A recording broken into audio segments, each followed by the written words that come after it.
दांत वाली बहू। रंजना कभी ब्रश नहीं करती थी। उसे कितनी बार उसके माँ बाप ने डांटा, लेकिन उसका कोई असर उस पर होता ही नहीं था, जिस कारण से उसके दांत पीले पीले हो जाते हैं। शादी के बाद। अरे बहू, वैसे तो तुझ में कोई कमी नहीं है, पर तेरे दांत दांत इतने पीले कैसे है बेटा? कैसे मतलब? कोई सर्जरी थोड़ी ना कराई है। वो तो क्या नाम, मैं ब्रश नहीं करती थी तो पीले हो गए। क्या करूं? आप कहें तो लाल करवा लूं या फिर काले? यार ये क्या है, क्यों माँ से लड़ रही हो? लड़ रही हूँ? अरे मैं लड़ रही हूँ या ये बोल रही है कि दांत पीले हैं, पीले। अरे तपस्या थोड़ी ना की है इन्हें पीले करने के लिए। बकायदा ब्रश नहीं किया है 20 साल तक, तब जाकर। छी, कैसी बात कर रही हो? ये उस वक्त तो पीले नहीं थे जब हम लोग तुम्हें देखने आए थे। अरे तब साफ करवा लिया होगा डेंटिस्ट के पास जाकर। अब देखो कैसे पीले पीले लग रहे हैं। रंजना सास की तरफ गुस्से से देखती है। फिर शुरू हो गई पीले पीले पीले।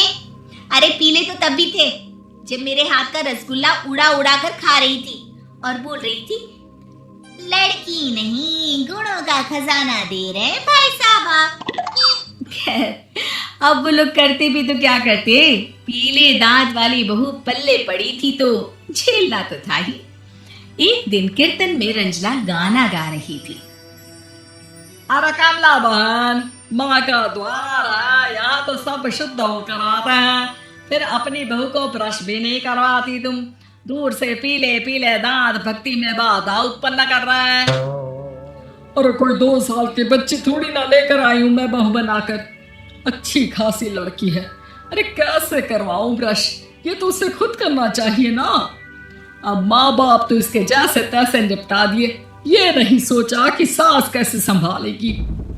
सास बहू को लेकर घर आ जाती है, लेकिन सोच लेती है कि अब इसे लेकर कहीं नहीं जाएगी। अगले रोज बहू कहती है, अरे क्या हो गया, मंदिर नहीं जाना क्या? कीर्तन का वक्त हो रहा है। मेरी मधुर वाणी से कान्हा जी जागते हैं और सोते हैं। आप तो जानती है ना उनकी भक्ति में कितना मन लगता है मेरा। वो क्या है ना, तबीयत ठीक नहीं लग रही है मेरी, आराम करूंगी मैं। तबीयत ठीक नहीं लग रही?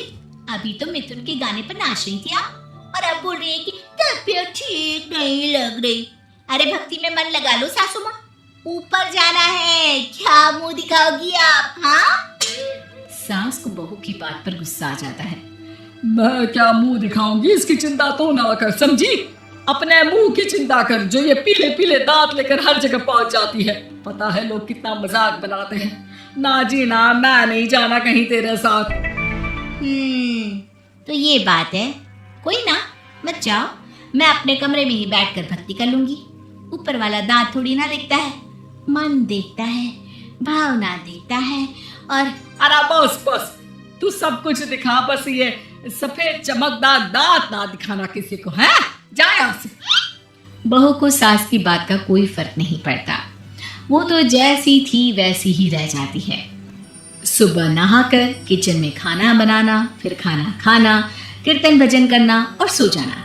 एक दिन, माँ जी मैं सहेली के घर जा रही हूँ, शाम को लेट आऊंगी। हाँ हाँ, तो जाना, मैंने कौन सा तेरी आरती करनी है घर पर बैठकर। रंजना सहेली के घर जाती है, जहाँ वो पार्टी में जाने की तैयारी कर रही होती है। अरे शिखा, कहाँ जाने की तैयारी कर रही है? मैं गलत वक्त पर आ गई क्या?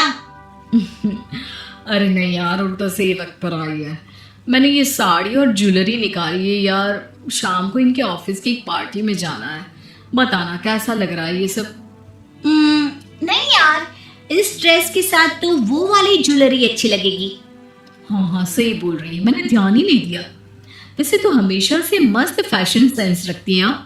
तो बड़ा जाती होगी ना पति के साथ पार्टी में। रंजना कुछ नहीं बोलती, बस सोचती है कि यार काश ये बात सही हो जाती। पर मैं क्यों नहीं जाती पार्टी में? क्या इन लोगों की कोई पार्टी होती नहीं होगी? रंजना घर आती है और रात में पति से सवाल करती है, एक बात बताइए, आप मुझे किसी पार्टी में क्यों नहीं ले जाते? क्या आपकी यहाँ ऑफिस में पार्टी नहीं होती? पति बेचारा क्या कहता कि दांत पीले हैं तुम्हारे इसलिए।